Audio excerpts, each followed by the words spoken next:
We back with another daily reflection on the Daily Vedantic. I want to start this one with a little story. Did you know that an albatross,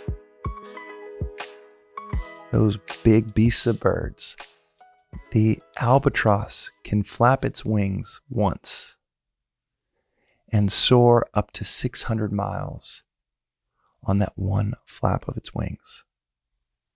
They are so in tune with air pressure, spending their lives flying, that they can find these pockets where they flap their wings once and then just soar, gliding with nature for hundreds of miles. There is a tenet within Vedanta of Swadharma. Swadharma means your nature, your essence, what you are designed to do. Your Swadharma might be for business, it might be for music, it might be for painting, it might be for charity work, it might be for full-time parenting.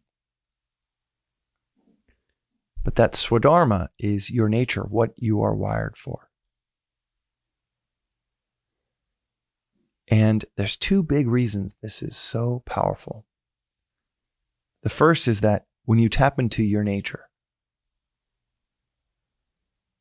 taps into nature as such.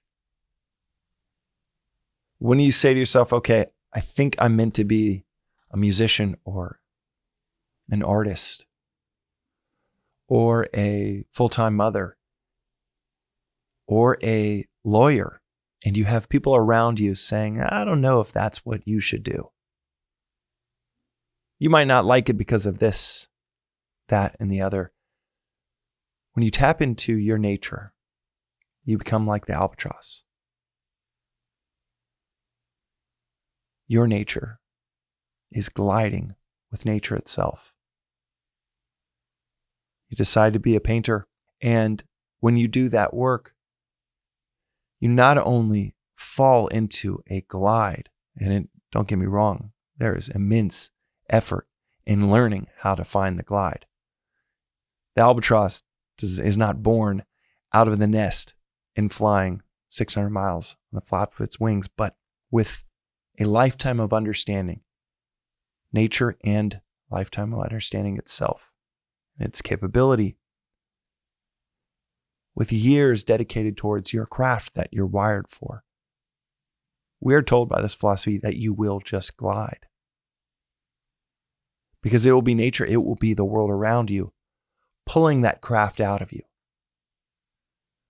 You go into the unknown thinking, okay, well, I keep getting these signals that I should be a painter. And I'm also getting these signals that I shouldn't from all of the people that tell me about the starving artist. But maybe it's not all about the commercial value, the revenue potential of a craft.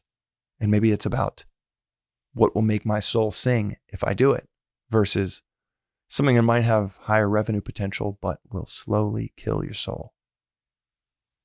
And it's the difference between a light amongst your neighborhood, your community, your family, and a light that gets brighter and brighter, and a light that gets dimmer and dimmer because they chose the commercial path, the path that would give them the biggest salary upside, but slowly kills your soul. The two things that hang in the balance are, one, the world will miss out on your art. The world will miss out on your craft. You're born into 5 generations of doctors and you feel like you are destined to design automobiles. If that is your Swadharma, and the simple test is, if money had nothing to do with the equation, if you had endless resources in the bank account, what would you do? And if you spend 10 minutes reflecting on that, 20 minutes reflecting on that question early in the morning, what would I do if money had nothing to do with the equation? What would I do? And as you start to find that answer, and maybe it's also Reputation had nothing to do with it. And the simple test is spend 10 to 20 minutes thinking about this question. What would I do if money had nothing to do with the equation? And if I didn't exist, but my work still did, what would you do? Take money out of the equation and ask yourself, if you didn't exist, but your work still did, what is that work that you want to exist?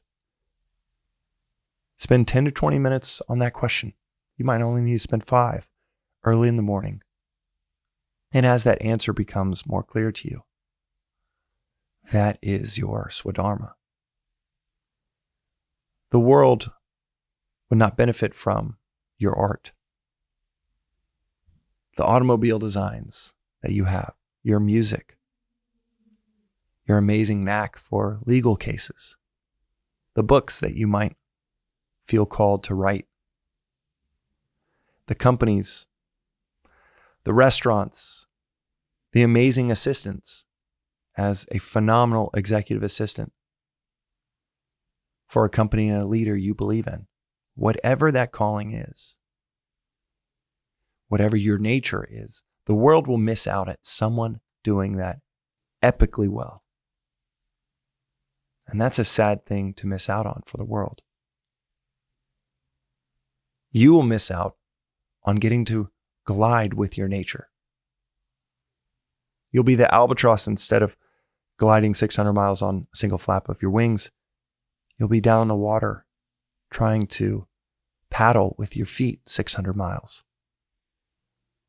Exhausted to no end. Destroyed by the effort. Completely unaware that you can get to the same place with 1/100th the effort. And do it all with a smile instead of a grunt. The other thing that we miss out on when we don't listen to our Swadharma is it contributes to our entire community.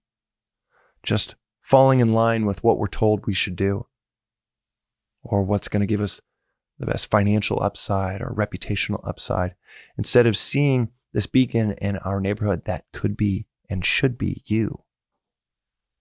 That's saying, doing what you're called for, doing what you're called to do, is what a blissful life is made of.